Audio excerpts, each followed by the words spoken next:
Fifaliana trano no miaraka amintsika ry namana malala amin'izao fihaonantsika mahafinaritra izao.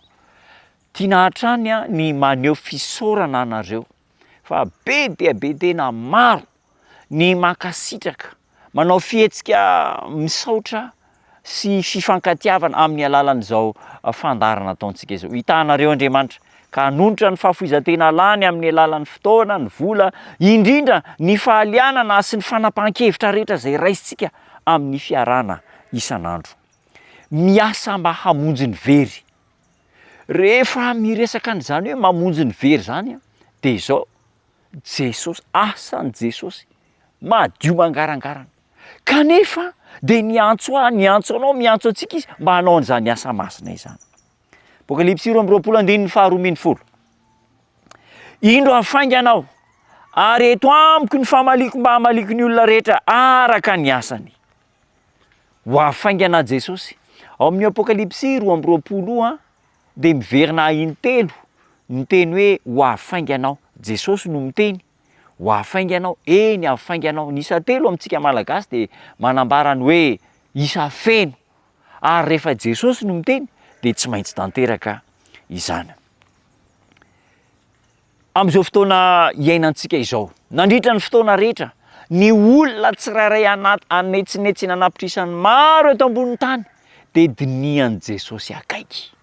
Fantany amin'ny atsipiriany ny lehilahy sy vehivavy rehetra izay nandalo teto amin'ity tany ity, fantatry Jesosy amin'ny atsipiriany. Ny fahaiza-manaontsika, ny fandanintsika ny fotoanantsika, ny fandanintsika ny volantsika, ny fampiasantsika ny vatantsika, ny momba antsika dia fantatr'Andriamanitra amin'ny atsipiriany. Miakatra ho any an-danitra ilay Kristy mpamonjy antsika, hitondra olona maro, babo ho azy izy. Inona moa ny hevitra izany? Mitona olona be dia be mba hiaraka amin'ny andova fiainana mandrakizay. Isika olombelona dia mpanompo nametrahany Kristy ny fananany eto amin'izao tontolo izao. Lehilahy sy vehivavy nomeny talenta isika, natolony antsika ny zavatra rehetra azo ny omena antsika. Nampiasa izany ve isika? Sa tahaka an'ilay mpanompo tsy mahasoa ka nandevina ny talentany izay nomena antsika?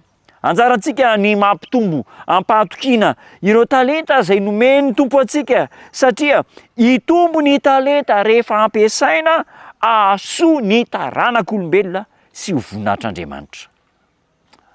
Ny laharam-pahamehana dia izao, ampiasaintsika ho fikatsahana ny fanjakan'Andriamanitra ve ny talentantsika?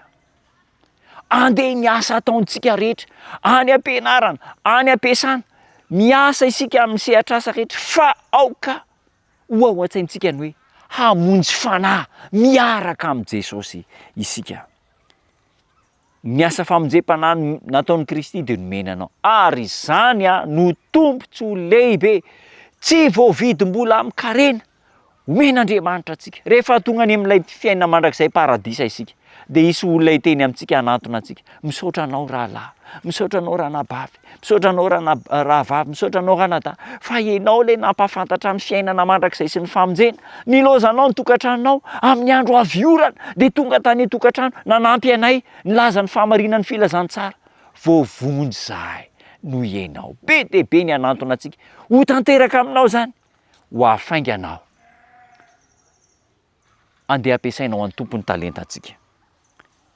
Andeha hanao ny ezaka rehetra, ampiasa ny herintsika, ny fahasoavan'i Kristy mba hamonjena ny fanahy izay nanoloran'i Jesosy ny aintsika. Raha manao ny asan'i Kristy izany famonjem-panahy zany tsika dia izao, Jesosy mihitsy isika mandehandeha io mamonjy fanahy. Ho tahiny tompo ianao, ampahirezin'Andriamanitra ianao, ary havita be amin'izao asa famonjem-panahy izao. Hivavaka isika. Tompo tsara misaotra anao izay Jesosy eo, fa nekenao ho mpiara-miasa aminao hamonjy fanahy, hitaona olona ho any amin'ny fiainana mandrakizay. Ampianaro izay hanaraka ny sitraponao sy ny fomba fiasanao ka hahomby amin'izao famonjem-panahy lehibe izao. Tahio ny rehetra manaraka ny fandarana amin'ny anaranao Jesosy Tompo. Amen.